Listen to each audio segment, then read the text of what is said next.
ノルウェーという国が寿司を永遠に変えたっていう知られざる物語があります。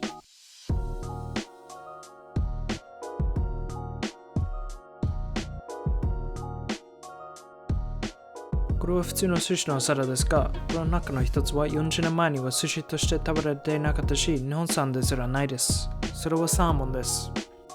では、なぜ外国産の魚が短期間で寿司料理の中心的な位置を占めるようになったのでしょうか。それにしても、日本は魚介類で有名で、漁業の歴史も長いのになぜ日本は魚を輸入する必要があったのでしょうか。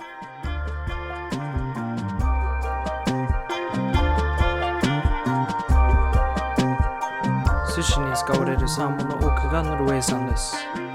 サーモンといえばこんなものを想像するかもしれません。しかし実際はこのような養殖場から来ています。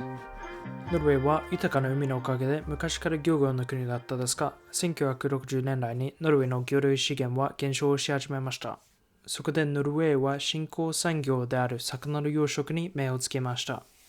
魚の養殖はエビのような小魚類や淡水魚のために発展してきましたが、海の魚の養殖は初めての試みでした。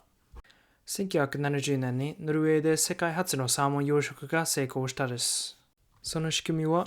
魚を小さな水槽で卵から育てられて、その後大きな水槽に移されて室内で成長します。こうすることで、ほとんどの魚が成魚になるまで生き残ることができます。そして十分に大きくなったところで円形の浮き網に移されます。水中には大きな網があって、鮭はその中を泳ぎ回ります。網はシンプルで安いため、サーモンは餌を与えて保護するのが簡単です。現代の漁業も基本的には同じ設計になっています。その後数年間で、政府の支援と長い海岸線と安定した気温という自然状況が新しい産業を花開かせました。1970年代から80年代にかけての技術革新によって生産量は飛躍的に伸びました。養殖場が増えて、養殖場が大きくなって1立方メートルあたりの魚の数も増えました。また通常の家畜と同じように、魚も選択的に繁殖させることで、より望ましい製品を生産することができます。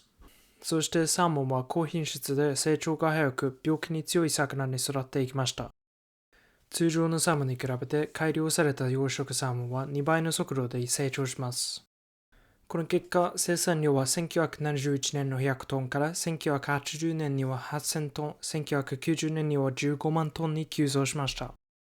この増産によってノルウェーは EU とアメリカへの輸出を開始しました。また飛行機や冷凍の技術が向上したことで、より遠くの市場にも進出できるようになりました。1985年の日本は人口も経済も急成長を遂げていました。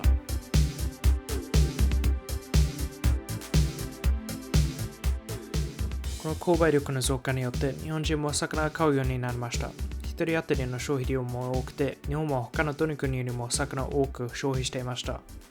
しかし、同時に日本は漁獲量を減らしていました。何年にもわたるマグロの乱獲によって生産量は落ち込む一方でした。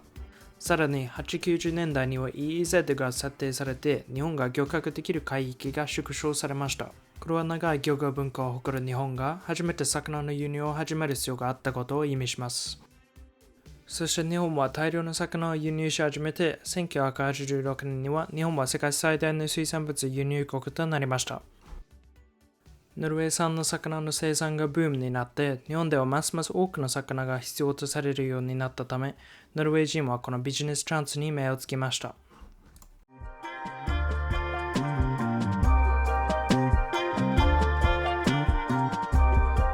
1985年のある会合で、ノルウェーの輸出業者と養殖業者のグループが言葉通り生のサーモンを食べる練習をしていました。彼らは一流の寿司職人たちとの会合に臨んで、日本の寿司にノルウェーの生サーモンを使ってもらうために、ノルウェーではサーモンを生で食べるのが普通だと説得しました。その実演のために彼らは美味しく生サーモンを食べる練習をしていたんです。実際には彼らはそれまで生のサーモンを食べたことがなかったし、ノルウェーでもサーモンを生で食べる人はいなかったです。しかし、ノルウェーから日本への寿司用サーモンの輸出を阻む大きな問題がありました。実は1980年代以前に日本人は寿司でサーモンを食べたことがなかったのです。サーモンを食べなかったのにはいくつかの明確な理由がありました。これは日本鮭です。色の違いや筋の太さからわかるように、こちらの鮭はノルウェーから輸入されているサーモンより脂肪が少ないです。また、日本の鮭は寄生虫がついている可能性があるため、生食は危険で、もちろんお寿司としても食べられませんでした。それに対してノルウェーのサーモンはこれです。画像からわかるように脂肪分が多くて生で食べると最高に美味しいです。しかも太平洋産のサーモンとは違って寄生虫はいないのでご安心ください。生では寄生虫がいる可能性のある日本の鮭とノルウェーのサーモンとの違いを示そうと、ノルウェーのマーケティング担当者は鮭の代わりにサーモンという表記を使い始めた。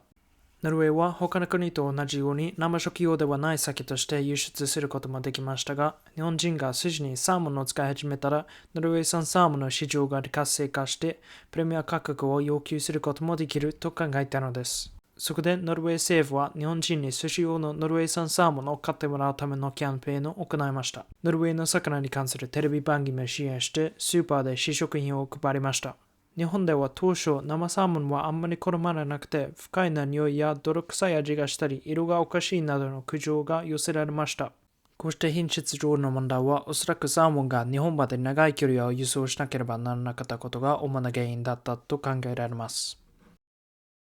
ノルウェーが日本でサーモンの販売を始めた当初は、日本に届くまでに7日もかかって、その頃にはもう鮮度が落ちていました。2000年代に入ると、こうした問題の解決策が見つかりました。レロイシーフード社はオスロから日本への直行便を手配して配送時間を短縮させました。現在ではサーモンが東京に届くのに2日もかかりません。またサーモンに着色料を入れるようになりました。野生の鮭はエビやオキアミなどを食べておって、アスタキサンチンという化学物質が含まれています。しかし養殖版の鮭はこれを食べないため赤くなりません。そこでサーモンをより食欲をそそる色にするため、餌に色素を入れるようになったのです。そして着色すると売れるということが分かって、その量を増やしていきました。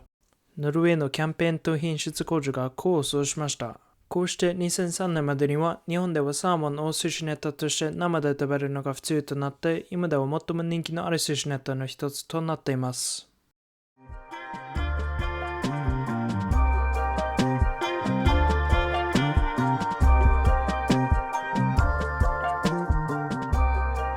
この40年間で寿司文化は世界中に広まりました。アメリカやオーストラリアはもちろん、今ではルワンダ、アイスランドなどといった意外な国を含めて世界中ほとんどどこでも寿司を食べることができます。実際私はこれらすべての国で寿司レストランを見つけました。お寿司を提供しているレストランがない国は13カ国だけです。逆にそれ以外の国ではお寿司を食べられると考えるとすごいですね。サーモンの登場はマグロに代わり身近で手に入りやすいネタを提供して寿司の普及に貢献したことは間違いありません。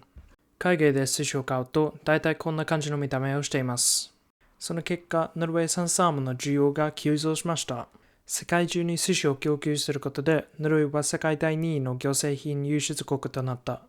このような小さな国にしては驚くべき偉業だと言えます。鮭の養殖は過去100年にわたって私たちと魚介類との関係を形作ってきたより大きな歴史の一部です。